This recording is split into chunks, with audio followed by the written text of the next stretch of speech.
오늘 우리에게 주신 하나님의 말씀은 에베소서 6장 4절 말씀입니다. 제가 봉독하도록 하겠습니다.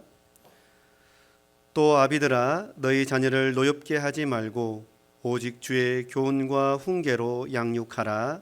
아멘. 이렇게 여러분을 뵙게 되어서 참 반갑습니다. 저는 유정기 목사님하고 나이도 같고 또 파이디온 생활도 같이 하고, 근데 이분이 굉장히 열심히 있는 분이라서 제가 부목사님께 그랬습니다. 고생이 많을 거라고. 그 원래 윗사람이 바지런하면 밑에서 힘이 드는 법입니다. 유 목사님은 미국을 좋아해요. 미국으로 갔고, 저희는 여기서 예배를 드립니다. 제가 오늘 와서 보니까 올해 교회의 그 표가 하나님을 체험하라 이것인 것 같아요. 우리는 하나님을 체험하는데 우리 자녀들, 우리 유아, 유치, 유년, 초등, 중고등 우리 자녀들은 하나님을 어떻게 체험할까요?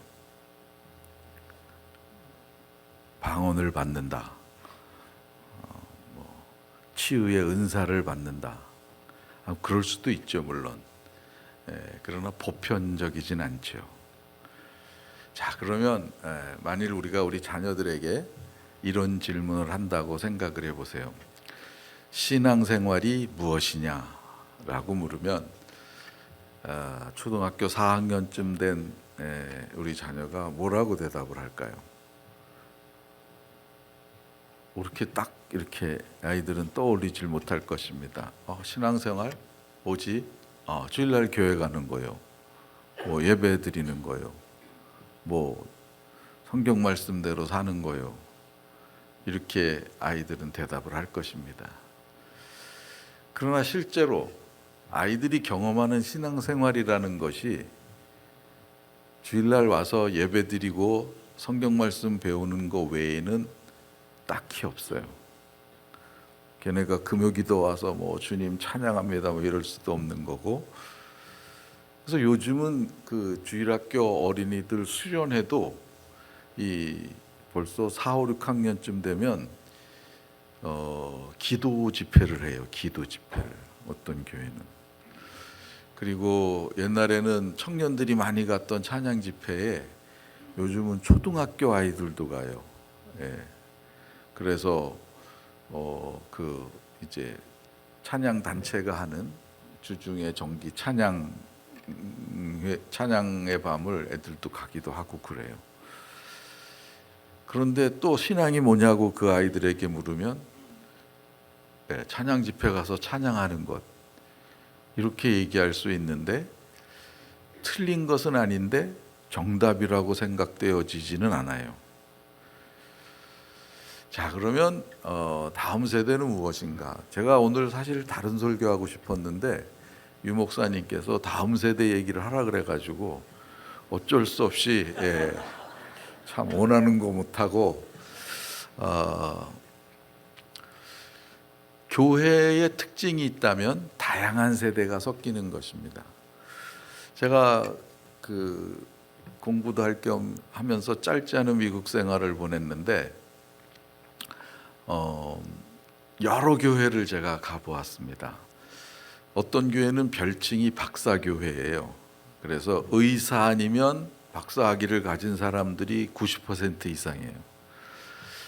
어떤 교회는 1.5세 교회라 그래서 중학교 1학년, 초등학교 6학년이라고 생각하고 그때 이민을 간 부모님 밑에서 자랐던, 그래서 한국말로 설교를 듣고 한국말로 사역을 하는 교회인데 그 세대만 뭉쳐 있는 거예요. 그러니까 이 사람들이 그런 독특한 그 특성 그룹을 형성하고 교회를 할 때 잘 될 거라고 생각을 했습니다. 근데 미국 교회든 한국 교회든 어느 인종의 교회는 다양한 세대가 섞여야 잘 됩니다. 그럼 교회가 튼튼하다는 것은 무슨 뜻인가? 그 교회에서 튼튼한 사람들이 자라고 있다는 뜻입니다. 심지어는 어떤 교회가 좋은가라고 말한다면 저는 교역자들도 잘 자라는 교회라고 감히 말씀드릴 수 있습니다. 교역자도 성장을 해야 합니다. 성도님들도 성장을 해야 하고 안수 집사님, 장로님, 권사님들도 신앙이 성장해야 합니다. 우리들을 자세히 살펴보았을 때 나의 신앙이 지난 몇 년 사이에 아무 변화가 없다. 신앙생활 40년, 50년 하면서 그건 우리가 많이 고민해 봐야 될 요소죠. 신앙은 자라간다 그랬는데 겉사람은 후패할지 모르나 속은 날로 새롭다. 바울이 그렇게 얘기를 했는데 정말 우리가 속이 날로 새로운가? 이 새로운 사람들의 다양한 세대가 교회에 튼튼히 있을 때 그 교회는 좋은 교회라고 말할 수 있습니다. 그러므로 전도가 안 된다, 사람들이 교회를 떠난다, 그것은 어제 오늘의 일이 아니고 실제로도 중요한 일이 아닙니다. 진짜 중요한 일은 다음 세대를 가르쳐 놓으면 시간이 지나면 장년이 됩니다. 그 장년이 될 사람들이 있는가 하는 거예요. 우리가 가르치는 우리의 다음 세대에 의해서 교회의 미래가 있는가 하는 것입니다. 그러면 생명을 낳는 한 교회는 이 튼튼한 신앙을 가진 다음 세대가 자라는 한 결코 망하지 않습니다. 그것을 놓쳤기 때문에 서구 교회가 오늘날의 현상이 왔다고 말할 수 있습니다. 자, 그러면 우리 자녀들에게는 과연 하나님을 체험한다는 것이 어떻게 가야지 되는 건가? 오늘 이 말씀을 통해서 좀 생각을 해보겠습니다. 아비들아, 너희 자녀를 노엽게 하지 말며 오직 주의 교훈과 가르침으로 양육하라. 첫 번째 앞에 구절이 뭐냐면 너희 자녀를 노엽게 하지 말라 그랬습니다. 언제 이분들이 노여하시나요? 우리들에 대해서 언제 아이들이 노여하시나요? 이 노엽다라는 헬라 말은 영어로 근사치가 없어요. 사실은 근사치가 없는데 가장 근사치는 임비로니스, 그러니까 이 쓴뿌리가 나게 하다. 예. 속에서 그냥 쓴물이 올라오는 거예요. 아니, 저기 부모가 맞아? 아니, 어른이라고 저렇게 말할 수 있어? 도저히 용납되지 않는. 그런데 사실은 하나님은 우리에게 부모가 되게 하셨을 때, 우리가 앞선 세대가 되게 하셨을 때 우리에게 권위라는 것을 주셨습니다. 이건 사회에서 말하는 권위, 이 오토리테리언을 얘기하는 게 아니라 자연스럽게 순복하는 위치로 우리를 세우셨습니다. 아이들은요, 부모님한테 얻어맞아도 엄마 품에 안기려 그래요. 사회에서 뭐 부장한테 쫑꼬 먹는다고 부장님한테 안깁니까? 예, 그냥 나가서 인상 쓰는 거죠. 아이들은 그러질 않아요. 그러니까 기본적인 권위가 부모 세대에 있습니다. 근데 부모가 그 권위를 잃어버리는 게 노엽게 하는 겁니다. 그러니까 부모가 역할이 안 되면, 역할이라는 것은 서포트를 못했다가 아니라 사람답지 못하면 노여움이 생기는 거죠. 그러면 이 아이들은 부모의 권위를 떠나서 자기들이 나름대로 살아가는 삶을 살아갑니다. 그 교육학 용어에 학습된 좌절감이란 말이 있습니다. Learned hopelessness. 그러니까 아이들이 엄마한테는 더 얘기해봐야 소용없어. 그러고 입을 닫기 시작하면 그게 학습된 좌절감이에요. 안 들으니까. 뭐라고 얘기를 해도 부모가 안 들으니까. 기승전 공부니까 뭐 내 마음을 얘기하고 뭐 이럴 이유가 없어요. 아이들이 중학교 1, 2학년이 되면 부모한테 말하는 게 확 작아집니다. 초등학교 5, 6학년 넘어가면 엄마 품에 안기던 아들 녀석이 대면대면해지기 시작을 해요. 그러면 이제 우리는 위로를 받죠. 아, 우리 아이가 컸다. 그건 맞습니다. 맞지만 우리들의 대화 속에는 이 아이들이 스스로 대화를 접게 만드는 대화가 들어 있습니다. 더 내 마음을 얘기하려고 하지 않아요. 부부 사이에도 마찬가지예요. 부부 사이에도 학습된 좌절감이 있어요. 경험된 좌절감이죠. 저 인간에게는 얘기해봐야 소용이 없어. 이제 이렇게 가는 거예요. 그럼 얘기하지 않아요. 특별하지 않는 한. 이제 그런 일들이 우리 속에 일어납니다. 그러면 부모는 왜 그렇게 아이는 마음을 알아달라 그러는데 공부하라는 것으로 얘기를 끝을 맺을까? 내가 네 마음 다 알아 임마. 얘기 안 해도 다 알아. 일단 공부만 해. 왜 이렇게 딱딱딱 끊어가면서 자기가 하고 싶은 말을 그렇게 보무도 당당하게 말할 수 있을까? 그 이유는 동기에 있습니다. 즉 부모는 자기가 자식에게 하는 말에 대해서 추호의 의심에 없는 동기를 가지고 있어요. 이거 왜 하냐면 너 잘 되라고. 내가 나 잘 되라고 하는 얘기냐 이게 지금 너 인생 꽃피라고 하는 얘기야. 이 동기에 추호의 의심이 없으니까 동기의 의심이 없으면요 사람이 말하거나 행동할 때 강해집니다. 그 의도대로 땡겨 올리려고 그러는 거죠. 그러니까 부모도 사실은 잘못했다 이렇게 딱히 말하기는 어렵습니다. 근데 아이들은 이제 그 사이에서 부모님과의 대화를 점점 이렇게 멀어져 가게 하는 거죠. 그럼 아이들이 체험한 것은 무엇입니까? 그 멀어져 가는 대화 속에 중학교 3학년 아들 녀석하고 내가 언제 신앙 얘기를 했던가? 고등학교 1학년 딸아이랑 내가 언제 예수님에 대한 얘기를 한번 해봤던가? 이제 이런 일들이 벌어지게 됩니다. 저희 어머니가 사시는 집에 갔다가 이제 저희 집에 가려면 대치동 앞길을 이렇게 지나가요. 그 학원가 앞길을. 근데 이런 방학 때나 아니면 뭐 방학 때 아니라도 주말에는 거기 가끔씩 그 RV라고 그러죠. Recreational Vehicle. 그러니까 우리로 말하면 캠핑카 그런 게 서 있습니다. 이제 들어가면 이제 침대도 있고 뭐 주방 시설도 있고. 그런데 이 RV가 거기에 이렇게 파킹을 하고 있는 이유가 뭐냐면 학원에 갔다가 나와서 1시간 반 뭐 이렇게 짬이 있을 때 애 들어와서 쉬게 하려고. 그리고 이제 옆에 학원으로 가야 되니까. 그러면 거기가 불법 주차가 되잖아요. 그럼 경찰이 와서 딱지를 띱니다. 뭐 5만 원인가 6만 원이라는데 그 강남 거기는 뭐 그 돈케어예요. 내고 말지야. 제가 그 RV를 보면서 뭔가 하다가 이제 그 얘기를 해주는 분 얘기를 들으니까 야 그러면 쟤는 뭘 체험하는 거지? 공부 잘하면 법도 뭐고 아무것도 없는 거예요. 어겨도 돼. 안 지켜도 돼. 그럼 뭐가 교육을 하는 거지? 지금 뭘 교육하고 있는 거야 우리가 지금. 예.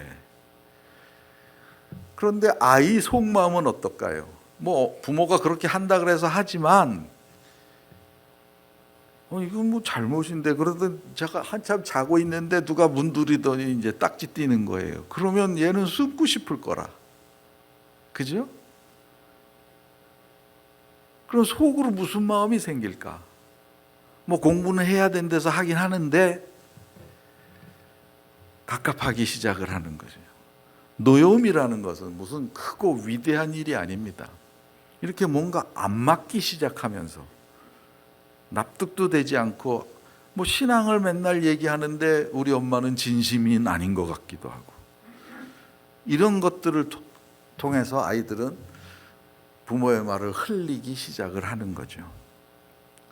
자, 그러면 우리 사회 속에, 우리 문화 속에 아이들이 쉽게 마음을 표현은 안 하지만 저거는 아니야라고 생각을 하면서 우리의 행동 속에 아이들이 신앙의 방해가 일어나도록 만드는 몇 가지 요소들이 있습니다.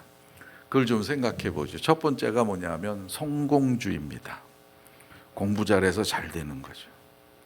이것은 아주 대한민국 사회에 뿌리 깊게 박혀져 있습니다. 유교의 전통이죠.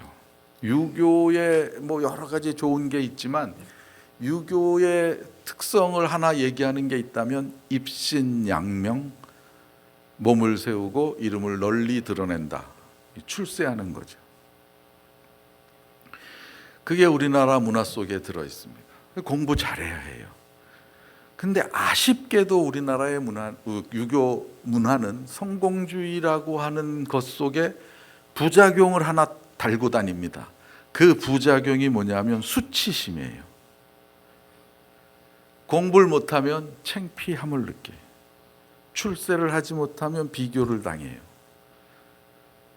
조카가 대학을 졸업하고 회사에 취직을 했는데 이제 다음 주에 구정인데 구정날 할아버지 집에 갔는데 삼촌이 묻기를 너 어디 취직했다며 네. 그럼 거기서 끝나야 돼. 잘 됐다. 근데 그 다음 말 연봉이 얼마냐? 네. 그래서 얼마입니다 그랬더니 걔는 뭐 얼마라는데 3절이 간다고. 3절이 2절은 괜찮아 그래도. 예. 그 왜 넌 못 받냐 이거죠. 그래서 요즘 돌아다니는 카톡에 연봉 얼마냐 물으면 100만 원 벌금, 뭐 언제 결혼하냐 물으면 300만 원 벌금, 뭐 이런 거 있어요. 예. 제가 제가 유 목사님하고 나이가 같으니까 60년대에 초등학교를 다녔습니다. 가난했죠. 예, 더구나 시골에서 제가 자라서. 근데 빛나는 졸업장을 타신 언니께 꽃다발을 한아름 선사합니다. 이 졸업식 노래를 부를 때 유독 우는 여자애들이 많았어요. 근데 그들 중에 상당수는 중학교를 못 갔습니다. 학자금이 비싸니까 오빠 있고 밑에 바로 남동생이 있는데 다 그 중고등학교 학비를 낼 수 없으니까 얘가 학교를 못 가요. 근데 3월이 됐는데 만일 친척이 한 분 놀러 오셨어요. 용숙이 오늘 학교 안 갔냐? 노냐? 오늘? 좀 엄마가 미안하니까. 아니 저것이 기집애로 태어나서 중학교도 못 갔어요. 이렇게 얘기를 하는 거예요. 옛날에 이런 말 많이 했습니다. 그러면 얘가 여자애로 태어난 게 본인 잘못이에요? 중학교 못 간 게 본인 잘못이냐고요. 그래서 이 누나 덕분에 이제 중학교 가게 된 남동생이 뭐 이제 고등학교도 졸업하고 뭐 서울에 있는 대학에서 졸업하고 직장 생활도 갖고 조금 이제 번듯하게 살게 되면 그럼 누나한테 때마다 고기 사가지고 가서 누나 땡큐 그러냐? 그러지 않아요. 예. 그리고 누나는 무슨 생각을 갖냐 하면 중학교 못 간 게 내 탓 같아. 공부 못한 게 내 탓 같아. 그 수치심이 따라다녀요. 이 우리나라 성공주의에는. 자, 그러면 성공주의와 수치심이 따라다니고 있는데 그 앞에다 우리 아이들에게 대놓고 우리가 내 이웃을 내 몸과 같이 사랑하라. 우리는 같아. 일주일 내내 딴 문화가 머릿속에 들어오는데 일주일 내내 다른 얘기들이 들어오는데 일주일에 1시간 가지고 이 아이들이 진리에 동화된다. 동화돼서 가면 또 성공주의와 수치 문화는 같이 흘러다닙니다. 그러므로 다음 세대를 키우기 위해서 교회 내에 흘러가야 될 분위기, 또 우리 집에 흘러가야 될 분위기에는 성공주의적 요소가 조심스럽게 막혀지기 시작을 해야 되는 거예요. 본의 아니게 툭툭 튀어나옵니다. 우리 큰아이는 저를 닮았습니다. 나이스하죠. 공부 잘하고. 그럼 둘째는 누구 닮았겠어요? 제 아내 닮았습니다. 까칠합니다. 네. 근데 고등학교 1학년 때인데 어느 그 분기에 성적표를 안 보여줬나 봐요. 제 아내가 은희가 성적표를 안 보여준다. 그때는 다 부모에게 보여주던 시대입니다. 요즘은 안 보여줘요. 뭐 볼 것도 없지만. 그래서 이제 제가 우리 큰아이를 데리고 맥도날드에 갔습니다. 그래서 햄버거 사주면서 아빠가 언제 1등 하라 그랬냐, 100점 맞더라 그랬냐, 성적이 뭔데 그거 안 보여주냐 그랬더니 눈물을 찔끔하더니 조금 있다 눈물을 닦더니 평생 제가 잊지 못할 얘기를 했어요. 아빠는 1등 하라 소리 한마디도 한 적이 없다고, 100점 맞고 성적 좋아라는 얘기를 한마디도 한 적이 없다고. 그런데 말로는 안 했지만 온몸으로 얘기했다고. 예. 제가 가난한 시골에서 태어나서 공부만이 살 길이다. 출세의 길이 서울에 있는 좋은 고등학교 가는 길이. 그런데 바로 저 한 해 선배부터 이 서울 부산이 뺑뺑이가 돼서 갈 방법이 없는 거예요. 그 다음에는 5대 도시로 확장이 됐어요. 소위 말해서 명문고등학교를 가야 되는데 길이 막힌 거죠. 그런 세대를 자랐던 제가 아무리 배웠다고 애들한테 뭐 100점 받지 말아라 말은 안 했어도 제 순간순간 터져 나오는 이 유치원 때부터 아이들이 저를 보면서 느꼈을 그 느낌은 무엇이었을까요? 공부 잘하는 게 잘하는 거야 이거였겠죠. 네. 그게 우리에겐 물들어 있다고요. 아주 뼈속 깊이 들어가 있어요. 그러니까 진리가 들어갈 구멍이 없어요. 진리가 들어갈 구멍이. 이 성공주의에 휩싸이기 시작을 하면 여기 교회에 어떤 집사님 아들이 서울의대를 들어갔어요. 그러면 권사님이 김 집사 내가 그럴 줄 알았어. 걔 하나님 축복이야.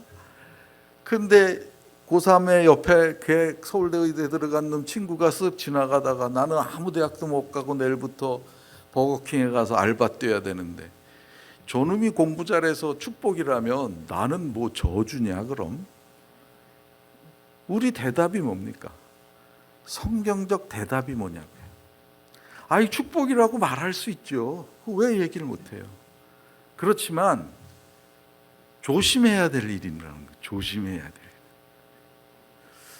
제가 18년 전에 저는 대학 때부터 파이디언을 했습니다. 유정기 목사님도 그랬고 다음 세대가 많이 살 길이다. 그리고 18년 전에 대표가 됐는데 우리 사무실에 한 52명 정도의 사역자가 있습니다. 제가 처음 왔을 땐 28명인가 있었어요.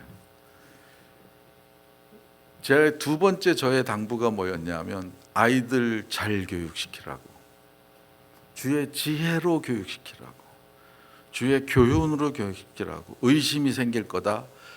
오직 주의 가르침, 주의 훈련으로만 가르쳐도 애들이 잘 될 건가. 오직이라는 부사어에 집중해라. 오직 다른 말이 없다. 다른 거 보태서 하라 소리도 없고 이것도 잘해야 된다 소리도 없고 오직 only the way 그 길 하나라고 얘기를 한다. 믿으라. 그리고 애들을 가르치라. 여러분 우리 같은 사역단체에서 뭐 사택을 주는 것도 아니고 사례비를 많이 주는 것도 아니고 그러니까 아이들이 좋은 학원 뭐 이런 데 잘 못 다녀요. 그러나 정말로 하나님의 은혜인지 모르지만 우리 사무실에 있는 사역자들의 자녀는 못 가야 중앙대학입니다. 올해도 서울 2명이 시험 봤는데 서울대학 갔어요. 우리 모임에서는 일체 축하하거나 뭐 제가 언급을 하지 않습니다. 지가 공부 잘한 것밖에 뭐 잘한 게 뭐가 있다고요. 물론 개인적으로 내가 선물도 주고 축하도 하고 그 집하고 밥도 먹고 그러지만 공부 잘했다고 우리가 칭찬할 이유는 없어요. 감사한 것은 그렇게 믿고 아이들을 키우면 아이들이 잘 되더라 이것입니다. 그런데 왜 우리가 의심하는가? 그놈의 성공주의가 뭔데? 뭐가 그렇게 그게 커서? 즉 성경의 가르침 외에 사회적인 요구, 사회적인 목표, 사회적인 성취가 우리의 방법이 되었다는 거예요. 그리고 아이들이 믿음 가운데서 잘 크기를 기대한다면 그 일은 일어나지 않습니다. 두 번째, 어떤 실수를 우리가 하냐 하면 물질주의에 물든 실수를 합니다. 왜 성공하기를 원하는가? 돈 잘 벌기 위해서죠. 이건 뭐 너무 뿌리 깊게 우리 사회에 박혀 있어요. 지금 우리 젊은 세대들은 저희의 젊은 시절보다 훨씬 더 월급을 많이 받습니다. 뭐 비교할 수가 없죠. 예. 우리가 100만 원 받고 월급 생활을 시작했다면 그것도 A급 회사에서 지금 보통 400만 원. 그 A급 회사는 그렇다 이 말이죠. 비교할 수가 없어요. 그러나 교회 헌금은 줍니다. 이유는 쓸 돈도 많기 때문에. 잘 살게 되면 쓸 돈이 많아집니다. 먹고 사는 살림비도 많이 들고요, 집값도 많이 들고요, 교육비도 많이 들고요, 취미 활동비도 많이 들고요. 그거 다 빼고 헌금을 하려면 사실은 하기가 어려워지죠. 물질은 물질에 얽매이게 만드는 마치 사단의 공격과도 같아요. 계속 휩싸입니다. 거기에 많이 생기면 많이 생길수록. 그렇다고 해서 우리가 다 삼성전자 회장이나 LG전자 회장이 될 수는 없지 않습니까? 그런 사람들은 예외로 하더라도 그 사람들이야 우리나라 인구의 0.001%도 안 되는데, 보편적인 우리는 돈이 생기면 돈에 매입니다. 근데 아이들이 일주일 내내 집에서 무슨 얘기 들어요? 어디로 집으로 옮길 건가? 다 돈 얘기밖에 없어요. 사회에서 정치하는 사람들의 얘기도 다 돈 이야기입니다. 얼마나 심각한 건지 예수님께서 그래서 뭐라고 얘기하셨냐면, 하나님과 재물을 겸하여 섬길 수 없다 그랬습니다. 그런데 부모님 세대는 괜찮습니다. 어른들은 이거의 균형을 좀 잡을 수가 있어요. 그런데 하나님과 재물을 겸하여 섬길 수 있는 것처럼 보이면 두 번째 세대는 재물로 갑니다. 하나님께로 갈 수가 없어요. 그래서 주님이 두 개를 같이 섬길 수 없다고 말씀하신 거예요. 근데 우리가 거기에 매이다 보니까 본의 아니게 자꾸 얘기를 하는 것입니다. 본의 아니게, 엄마 네 용돈 누가 주는 건 줄 알아? 그럼 아빠가 이래서 주는 거야. 말은 맞는데 아빠가 괜히 피곤한 줄 알아? 일 열심히 하느라고, 다 너네 때문에. 이건 좀 어른스럽지 못한 말 아닌가요? 네. 그러므로 우리가 이 문제에 대해서 고민을 좀 많이 해볼 필요가 있습니다. 이걸 왜 못 벗어나냐 하면, 우리는 뿌리 깊은 물질주의에 휩싸인 전통 문화를 가지고 있기 때문에 그렇습니다. 우리나라에서 가장 오래된 신앙, 종교를 찾자면 그냥 다 종교라고 할 때, 신앙이라고 할 때 가장 오래된 신앙은 무속신앙입니다. 고등학교 역사교과서에는 사만 시대부터 토테미즘이니 뭐 이런 무속 문화가 소개되고 있습니다. 한국 무속은, 여기서부터 말씀드리는 것은 저의 얘기가 아니라 저도 파리 고등국립과학원의 교수를 지냈던 정수복 교수님의 논문에서 제가 일부를 인용해서 말씀을 드리는 겁니다. 한국 무속의 특징은 외래 종교가 들어오면 배척을 하는 게 아니라 타협을 합니다. 근데 무속은 딱 부러진 종교가 아니기 때문에 그럴 수밖에 없어요. 자기네들만 잘하면 되니까. 참고로 지난해 우리나라 그 문화부에 등록된 목사님의 숫자가 9만 명쯤 됩니다. 그런데 우리나라의 두 무속을 다스리는 협회에 등록된 무속인의 숫자를 합치면 90만 명쯤 됩니다. 그러니까 목회자 숫자보다 뭐 훨씬 많아요. 10배나 많은 거예요. 그래서 우리나라에 제일 먼저 들어온 외래 종교는 아마 불교라고 얘기할 수 있습니다. 삼국시대에 들어왔던. 한국 무속은 불교와 결합을 하게 되죠. 그래서 오늘날은 이렇게 길 가다 보면 점집 표시를 절 표시로 해놓은 집도 있어요. 물론 이 점이라는 것은 불교의 문화라기보다는 노장사상이라고 얘기할 수 있겠죠. 그것이 들어와서 더 활성화됐지만, 무속은 그 노장사상과 묶여지면서 불교의 강한 제도 하나를 만들었습니다. 한국에만 특별히 강하게 있는, 그게 49제예요. 두 번째 우리나라에 들어왔던 외래 종교는 유교라고 얘기할 수 있습니다. 고려 충렬왕 이후에 들어왔던. 그러나 우리는 일본과 중국이 양명학을 위주로 했다면 우리는 성리학을 위주로 했습니다. 그러니까 명분과 그다음에 이론이 중요했던. 유교랑 결탁하면서 한국 사회에 만들었던 모든 가정에 있던 제도 하나가 제사제도입니다. 무속과 유교가 결탁하면 고려 시대까지만 가도 평범한 집안에서는 제사가 없었습니다. 물론 굉장히 큰 가문들은 부족 차원의 제사가 있었습니다. 이것은 순수 유교와 무속의 결탁입니다. 세 번째 우리나라에 들어온 종교를 기독교라고 할 수 있습니다. 한국 무속과 기독교가 결탁돼서 나온 말이 하나 있는데 그게 예수 축복이라는 말입니다. 예수 믿으면 잘 된다는 거죠.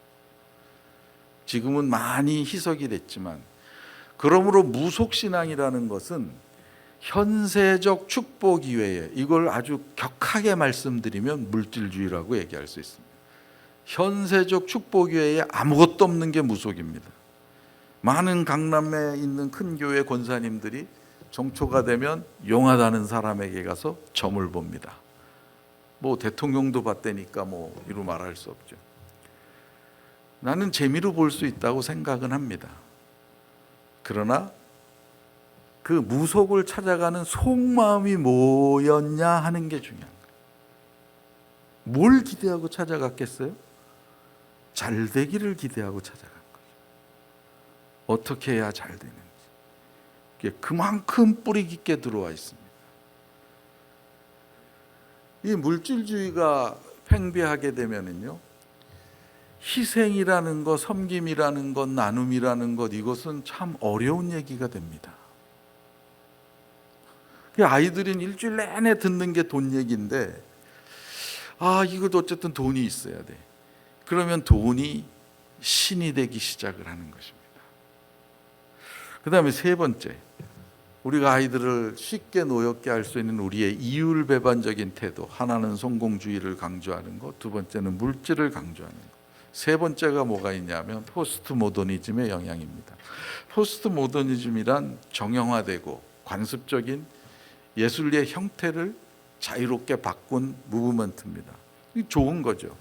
그건 좋다고 생각이 되어져요. 그런데 이것이 사회로 침투되면서 특히 우리처럼 진리를 믿는 사람들에게 영향을 끼친 요소가 하나 있는데, 그것은 진리의 상대화입니다. 왜 너네는 교회만 구원이 있다고 말하냐? 불교에도 있을 수 있고, 유교에도 있을 수 있고, 모슬림에게도 있을 수 있고, 조로아스터교에도 있을 수 있고, 그런 거 아니냐? 그러면 우리 아이들은 학교 가서 그 얘기 들으면 멍하죠. 뭐라고 대답을 해야 될지 몰라요. 사회가 전부 다 상대화가 되어가기 시작을 합니다. 그래서 똥 묻은 개가 재 묻은 개 나무란다고 자기 잘못인데도 불구하고 할 말이 많아요, 요즘은요. 이것은 아마도 우리 사회 전반의 문제라는 생각이 들어요. 가끔 제가 이렇게 뉴스를 이렇게 보고 있으면, 뉴스를 제가 들었는데, 제가 올해 나이가 만으로 67세고 제가 그래도 미국 가서 박사과정까지 공부하고 나름 책도 많이 읽고 나름 제가 잘 살아왔다고 생각하는데, 뉴스를 이렇게 듣고 있으면 저 누가 잘못했다고 하는 얘기냐? 헷갈리는 거예요. 그래서 제 아내한테, 야, 저 누가 잘못됐다고 얘기하는 거냐? 그러면 제 아내 하는 말, 당신이 잘못됐어. 누가 잘못됐다고 말을 안 하는데 그걸 찾아내려는 당신이 미련한 거야. 저널리즘의 근간은 팩트를 얘기를 하면 듣는 사람이, 저거는 80은 저쪽이 잘못했고 20은 이쪽이 잘못했네, 100% 저쪽 잘못이네, 이게 느껴져야지 맞는 겁니다. 근데 양비론이에요. 비난을 받아서 그러는지, 아버지가 뭐 때문에 그러는지 듣고 앉아보면 50-50을 만들어. 그런 보도를 왜 해요? 쓸데없이. 아이들도 다 그런 문화 속에서 이렇게 크는 거예요. 잘못한 놈도 할 말이 많다니까요. 네. 그게 우리 속에 묻어 있으면 진리가 살아남지 않습니다. 진리의 의미가 없어져요. 아까 우리 사역자들에게 제가 주의 교훈과 진리로, 주의 지혜로 아이들을 양육하라고 강조를 했습니다.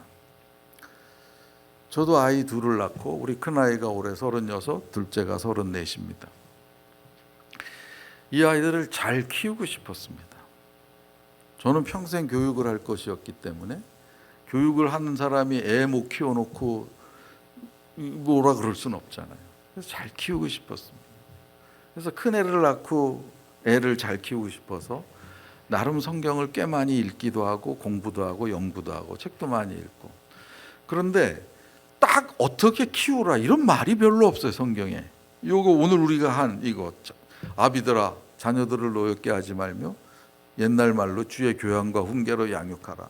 뭐 이건 정확해. 근데 몇 개가 없어요.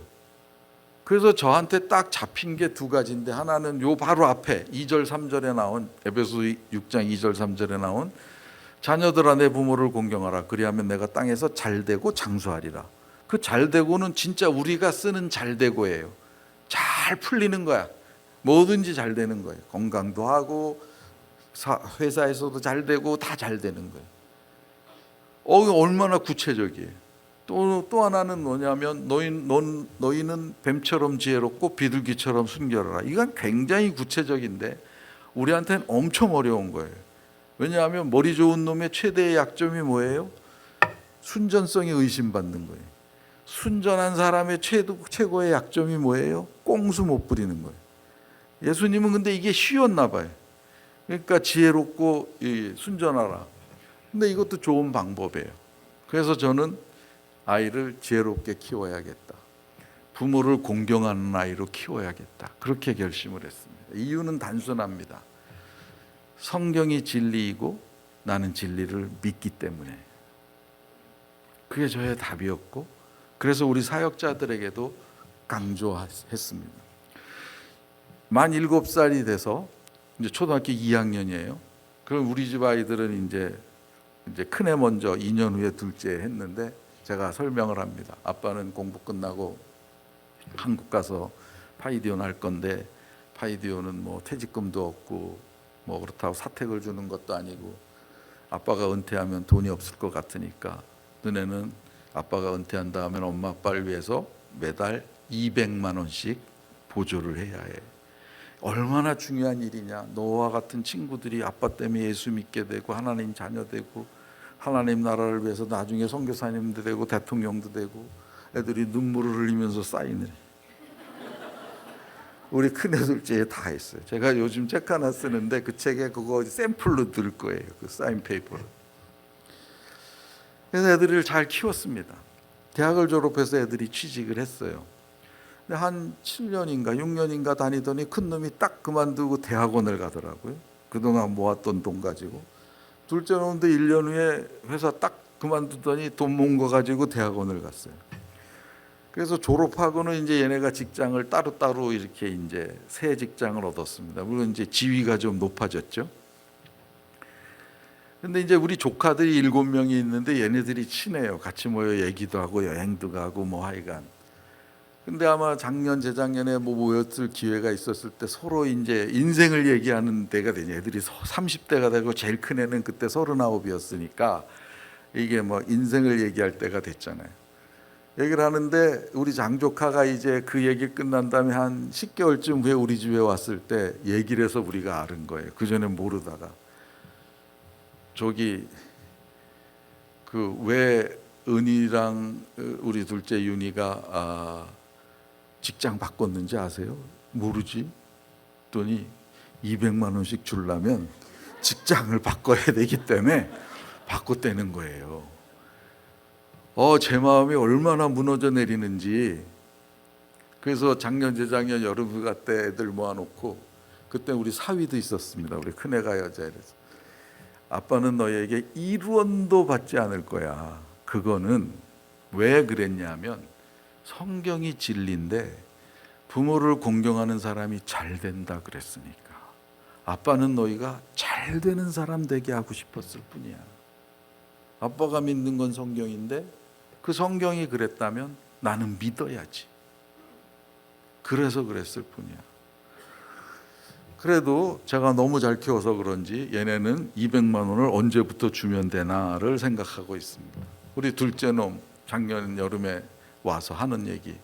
근데 부모님 빚은 없으세요? 그래서 빚은 없다 그랬더니 그럼 됐어요. 예. 진리를 믿으십시오. 의심하지 말고 믿으십시오. 아이들이 잘 큽니다. 건강하게 큽니다. 당당하게 큽니다.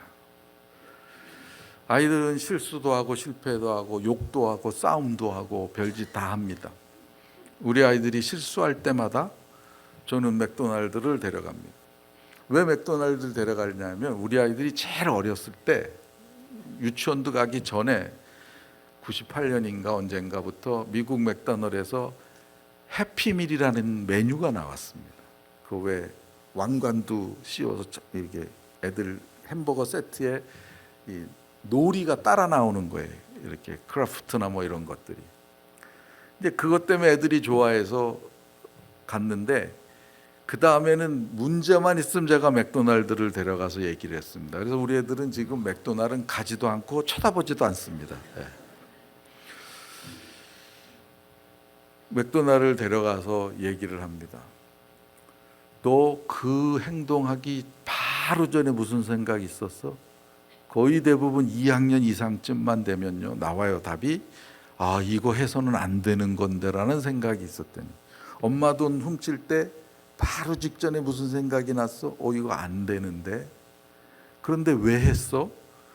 그러면 초등학교 2학년쯤 되면요 몰라 이 말이 나와 애들 입에서. 이때가 복음을 나눌 때예요. 잘 들어보세요. 모른다는 말은 무슨 뜻이냐면 양쪽 다 생각이 있었는데 한쪽 생각으로 간 거예요. 옳고 그름은 알았는데 나쁜 걸 선택했다는 거예요. 거기에 대해서 말할 게 없으니까 몰라 그런 거예요. 자, 이것은 뭐냐면 아이 속에 갈등이 일어났다는 뜻이죠. 그러면 너가 엄마 돈 훔치기 전에 이거 잘못된 거 아는 거지. 네. 그런데 왜 했어? 잘못됐다고 생각하는데도 몰라 왜 했는지. 이게 정답인 거예요. 뭘 가르칠 수 있습니까? 그래서 우리는 죄의 종이야. 예. 죄라는 걸 알아요. 그래도 행동을 해요. 잘못이라는 걸 알아요. 그래도 죄를 져요. 죄의 종이니까. 물질주의가 사람을 올가매듯이 죄도 사람을 그렇게 올가맵니다. 그럼 의의 종은 뭐냐? 그걸 끊는 거죠. 너희 옛사람은 십자가에 죽었고, 여기 죽었고는 끊어졌고, 네, 없어졌고 그런 뜻이에요. 그러니까 죽은 거예요. 그러면 너는 앞으로 좋은 생각과 나쁜 생각이 혼재되어 있을 때는 이거는 끊어야 되는 거야. 이거는 견뎌야 되는 거야. 이거는 무시해야 되는 거야. 그것이 아이들을 가르치는 교육의 순간입니다. 그러니까 집에서 하는 교육이라는 것은 또는 교회에서 하는 교육도 거의 대부분 이건 다 인포멀한 거예요. 계획된 게 없습니다. 준비된 것도 없고 그냥 우리가 하는 것입니다. 자, 세 가지 아이들을 부모를 의심스럽게 만드는, 교회의 가르침을 의심스럽게 만드는 것을 없애기 위해서 우리가 조심해야 될 세 가지. 하나는 성공주의, 하나는 물질주의, 하나는 포스트 모더니즘입니다. 자, 그러면 우리가 뭐를 해야 되는가? 주의 교훈과 가르침으로 양육하라 그랬습니다. 교훈이라는 것은 영어로 얘기하면 디스플린이고요. 가르침은 인스트럭션, 진짜 티칭이에요.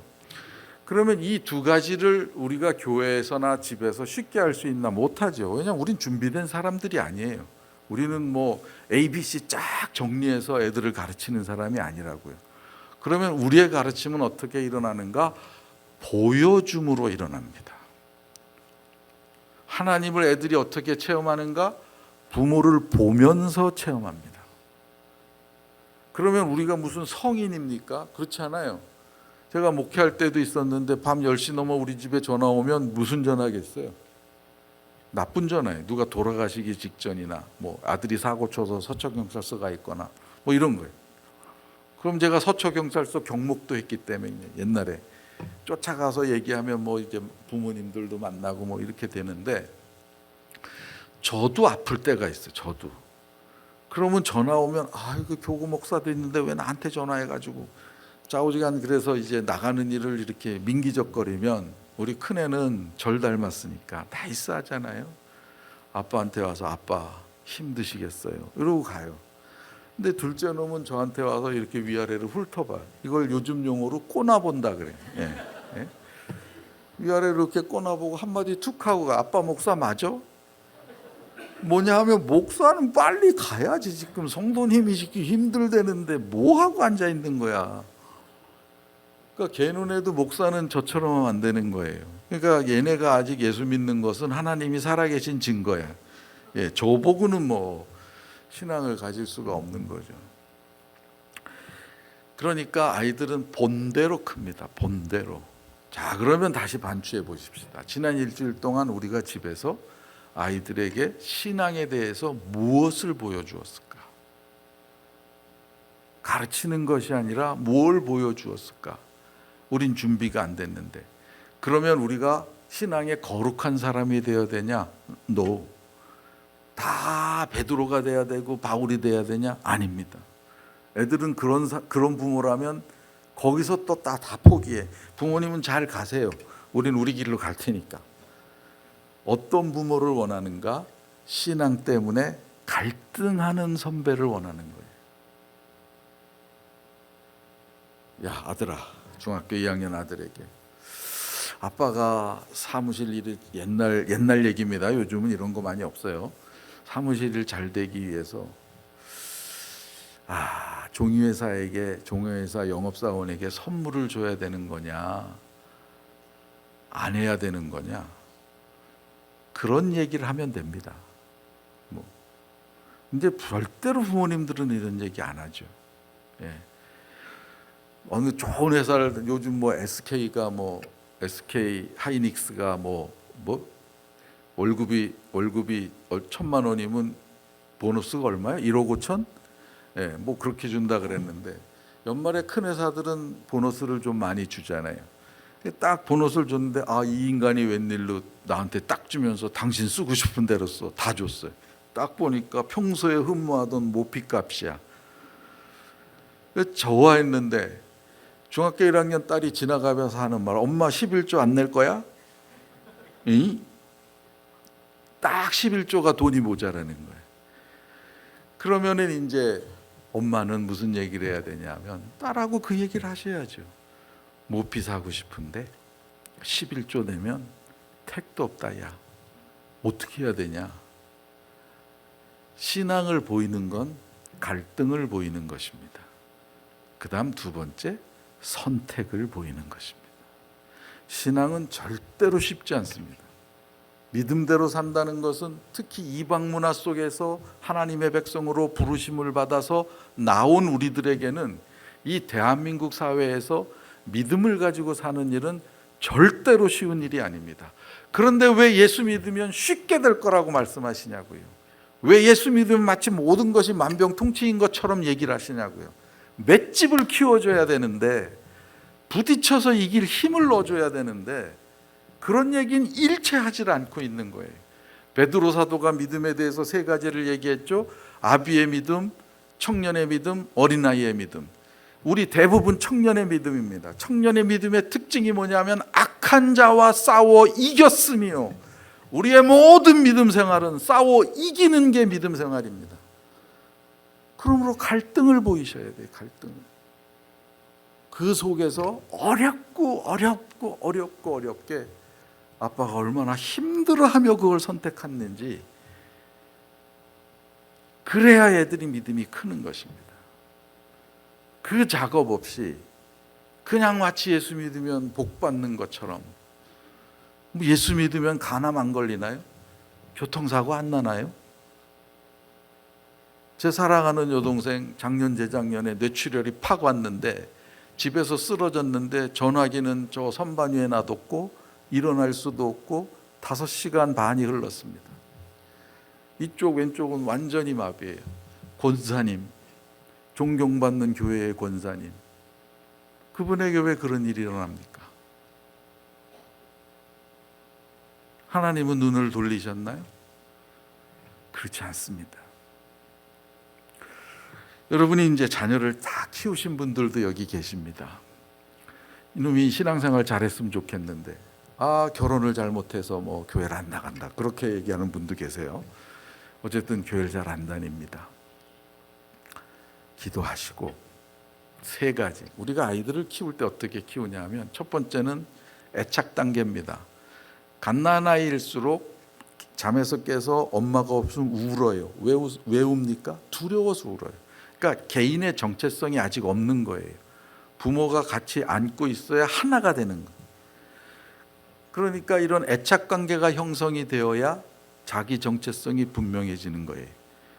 애착 관계라는 것은 거리감이죠. 결국은 가까이 있냐 멀리 있냐 어떻게 느끼냐는 거예요. 그러면 여러분이 장가간 여러분의 아들이 여러분하고 물리적으로 시간적으로는 떨어져 있지만 마음적으로 영적으로는 가까이 있습니까? 멀리 있습니까?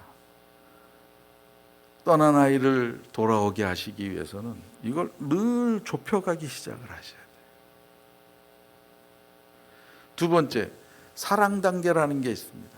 사랑은 모든 동기와 신뢰를 가져다주는 시작점이에요. 아이들은 부모가 자기를 사랑하는 것을 통해서 하나님 사랑을 배웁니다. 그 사랑 단계는 그렇다고 큰 놈을 뭐 껴안아 줄 수도 없고 날마다 돈 줄 수도 없고, 그러니까 이 아이가 나의 진심을 알아줄 때까지 노력하는 것입니다. 뭐 많은 얘기 안 해도 되고 많은 만남 없어도 돼요. 아이가 느낄 때 우리 엄마는 나를 사랑하긴 하시는가 보다. 세 번째가 신뢰 관계입니다. 신뢰라는 것은 일관성이죠. 그래서 아이가 느낄 때 우리 어머니는 우리 아버지는 변화가 없으신 분이에요. 이런 것들이 떠나가는 아이들을 돌아오게 만드는 귀한 요소들입니다. 영국의 이제 우리로 말하면 국어 국문학회죠. 로열 잉글리시 어소시에이션에서 영어 단어 100만 개 넘었다는 기념으로 2012년인가요? 전 영국 사람에게 조사를 했습니다. 100만 개 넘는 영어 단어 중에서 제일 아름다운 낱말이 뭐냐? 91%가 뭐라고 답했냐면 mother, 어머니라고 답을 했어요. 그럼 어머니의 상징은 뭐예요? 사랑인 거죠. 포용인 거죠. 실패하고 돌아가도 안아줄 수 있는 사람, 좌절하고 가도 힘을 넣어줄 수 있는 사람, 그게 어머니예요. 집 떠난 장성한 아이들에게 우리는 부모입니다. 여전히 부모입니다. 우리가 기도하고 애착에 관심이 있고 사랑에 관심이 있고 신뢰에 관심이 있을 때 주께서는 또 언젠가 우리의 떠난 아이들을 돌아오게 하실 것입니다. 주께서 이 복된 우리 동백 사랑의 교회 든든한 다음 세대가 진리 가운데 커서 교회의 미래를 든든하게 하는 그런 축복이 있기를 간절히 바랍니다. 잠깐 기도하겠습니다. 살아계신 하나님 아버지, 우리 유정기 목사님 그의 부지런함과 열심과 성실을 제가 압니다. 교회를 개척할 때도 알고 중간의 어려움도 알고 여러 가지를 압니다. 귀한 목사님이 애써서 세운 복된 교회, 복스럽고 사랑스러운 성도님들과 귀한 자녀들을 주시니 또한 감사합니다. 주님, 이들을 튼튼하게 세우도록 도와주시옵소서. 우리는 연약합니다. 부족합니다. 날마다 실패합니다. 그러나 그래도 주님이 우리를 통해서 다음 세대를 세우게 하셨습니다. 제가 주님의 그 부르심 앞에 존중하며 순종하겠습니다. 우리의 자녀들을 존귀하게 만들어 주시옵소서. 주님, 예배당에 올 때에 우리의 마음과 몸과 시간과 모든 것을 드린다는 표시로 귀한 예물을 봉헌합니다. 그 예물에 담긴 마음을 받으시고 주님, 건강을 허락하여 주옵소서. 산업의 인도를 허락하여 주시옵소서. 자녀의 축복을 허락하여 주시옵소서. 이 예물이 쓰이는 귀한 선교 현장마다 주의 복되고 아름다운 복음의 역사가 일어나도록 은총을 허락하여 주시옵소서. 예수님 이름으로 기도하옵나이다.